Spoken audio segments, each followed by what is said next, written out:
One of the most interesting and useful things in Microsoft Word is the references tab, especially if you're doing things which is related to academic, meaning you're doing a report or something. You will want, for example, to add some pictures, some figures inside, maybe charts, etc. And then you label those things, and then you want to have some sort of like a list of figures, right? So we're going to start with this captions thing, right?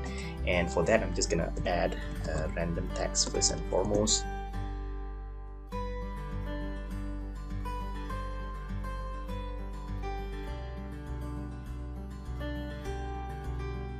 So we have these many different things. So on page 1 we have one figure, one picture, and then one table, right? On page 2 we have a figure, and then on page 3 we have a table, for example. So it's normal for us to actually label these things, especially in academic report, or maybe even a report that you're gonna pass on to your boss or something, right? So what we can do is we're just gonna insert a caption, and we can see that there's several options here. You can actually click here, and then there's several. Here we have 3 equation, figure, and table. So we're going to start with the figure because it's a figure. So we OK it, right? We get figure 1. Then we go to this one. We're going to add another one. This is a table, right? So it's table 1. OK it. Right. So I'm gonna add another caption here. So it's now this is another figure. If you turn to figure, as you can see, it automatically turns to figure 2, which is a really useful thing, especially when you have a very long document. Maybe you have 20 pages, you have 17 figures inside the pages, you're not sure, alamak, is this figure 17 or 16? So sometimes we get confused because our document is so long, right? So this is really helpful because it actually helps keep track of how many figures, how many tables you have, and so on.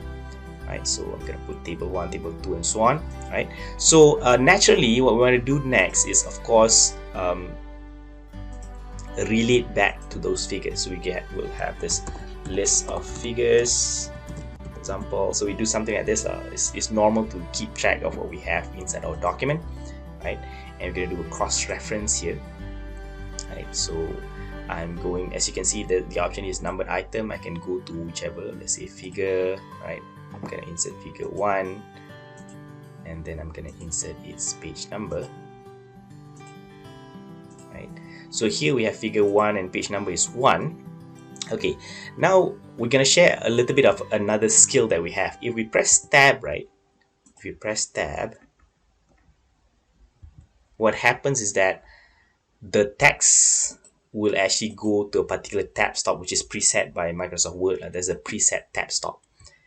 Meaning if we want, for example, if we want this page number to go all the way on to the right here, we have to press tab several times, right? To quickly do that, you can actually put a tab stop, something like this, right? So once I put a tab stop, what happens is that I can tap once and it goes immediately to that tab stop. That's not the only thing. The next things that I do, the next lines that I create after this one will actually follow the same tab stop as well, right? But it won't go for this line. I created the tab stop here at figure 1. So if I go to list of figures, we don't have that tab stop there, right? So the lines after that will actually have that tab stop. So I'm just going to add a few other of these cross references.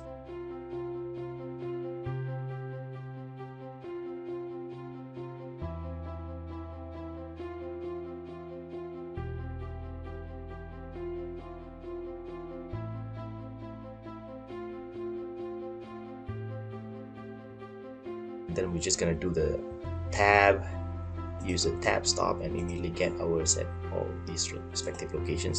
So all are in one line because we actually use the tab stop. And that's not the only thing. Once we do these things, what happens is that we can actually control click, meaning it becomes a link, right? As you can see there, there's a bit of a pop-up there. You can control and click it and immediately go to that particular figure. Right? Of course, if you want to do it quickly, you can also put a bookmark here. Hopefully you still remember how to do this, right? Links and bookmark. Right, so bookmark this as the list of figures. Right, and then add it. So there's a bookmark here. I've bookmarked this page or this sentence, right? So I can put a link to go back to the list of figures, right?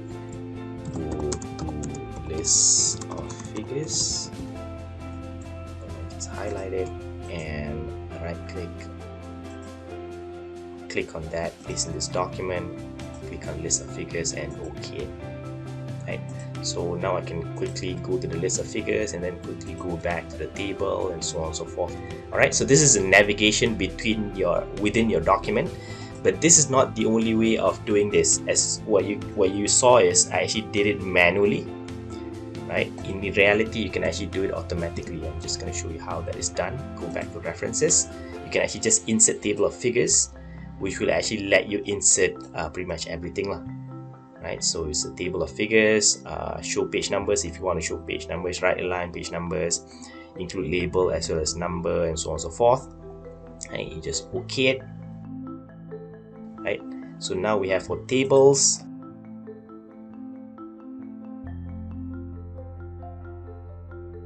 And this should work the way that this works. This is done manually, this was done automatically. When you add a new figure or something, right, let's say we add a new figure here, references, right, insert caption and figure and OK. Right, so we have figure 3 now. Now we can go back to the automatic table and then just update it. Right, now we have figures 1, 2 and 3 respectively. Next we're gonna go with this citation and etc. And this is where we can actually insert something that someone else said, or we cite it from a particular research resource, maybe a journal, a book or something, and it relates to what you're doing. So you just put whatever that someone said. For example, okay, so this is how you use MS Word, for example. Right, so now I'm gonna say, you know what, someone actually said this, right? So I'm just gonna insert a citation there, right? Add a new source, right? So just the author, for example, Najmuddin Suki or something like that. So title is MS Word for local news or something like that, right? It was just published. Publisher is MS Wordies, something like that, and city is Kuala Lumpur. Right, so okay, so we're done with this and we OK it, right? And immediately we'll get something like this here. Right, and so we have this here. Right, and maybe someone said this, you know, someone else said this instead. So we're just gonna put that inside here, another citation.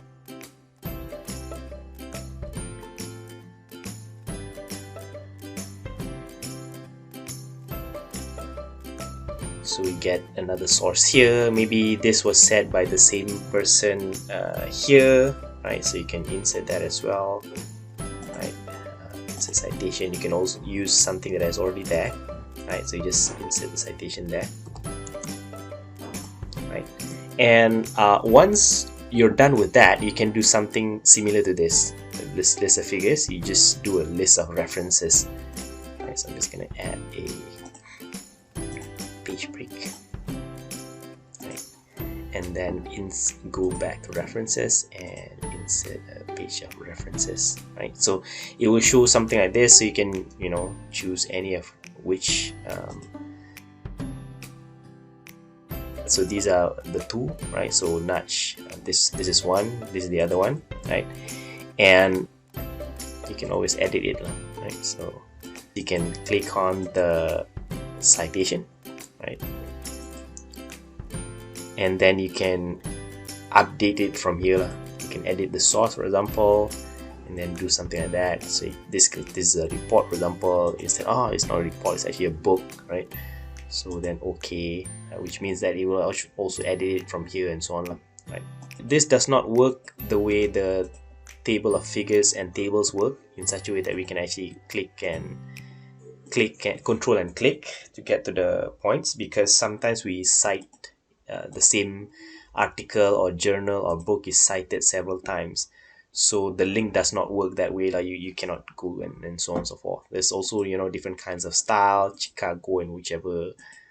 You can click on manage sources, right? So that is how you use the citations and bibliography. Another tool that you can use inside the references tab will be the footnote. This is again really simple. Basically, let's say for example your work is by 3 people and this was done by person A, for example. So you wanna insert that, and you can just say that. Right?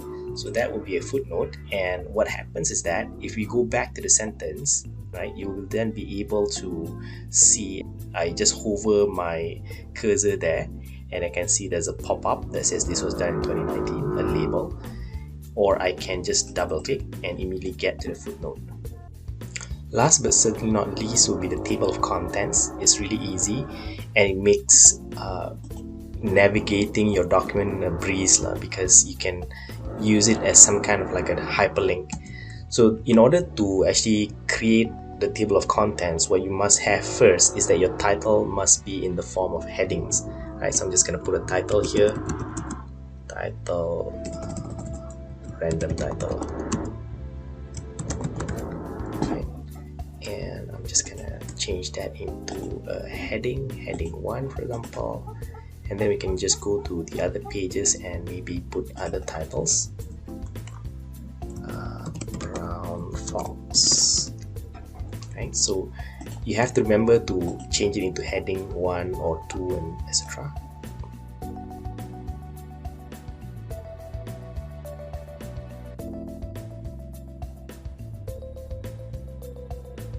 And then maybe some random table here. Text. Okay, this one I'm just gonna change it into heading 2 instead to show you what happens when we have headings 1 and 2, right? So we have several pages here. Some of them has heading 1, title with heading 1, some with heading 2, and we'll see what will happen. I'm just gonna insert page break, and then go to the very first page, go back to references, table of contents. I'm just going to put an automatic table 1. There's several options there. So as you can see there, all of these are our titles just now: alarming, clocking, text with 3D classes, brown fox, and etc.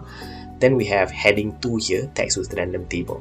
So you can see is that there's actually several levels. These are heading 1 level, these are heading 2 level, and you can actually go from page to page by using control click. So it works like a hyperlink, right? So I'm just gonna control and click and go to that respective section of the page.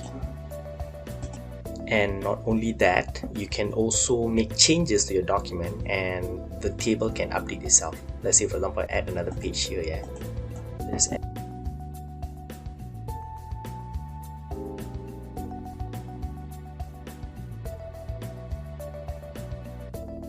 Right, and I highlight that, go back to the home tab, heading 1. So I have another new page here, right? What I can just do is just go back to the table of content and update it, and update the entire table, right? And as you can see, there will be a new title here, alarming clocking just now, just get updated to page 3 and so on and so forth. So it's a very useful tool to use inside a document, especially when you have very long documents, maybe 20 pages long or something like that, your final year project and so on. It lets you do your table of contents really quickly, this automatic table of content, right? Not only that, it will also let you do the navigation, because you can go from page to page really quickly, chapter to chapter, right? So maybe you assign chapter 3 is to be done by person A, chapter 4 by person C, and so on. So you want to check out, did they really do their work or something like that, or you want to check I need to update a figure or a table or something, so you can really quickly navigate using the table of contents, right? So with that, all the best in using Microsoft Word and all this navigation and document management features in Microsoft Word.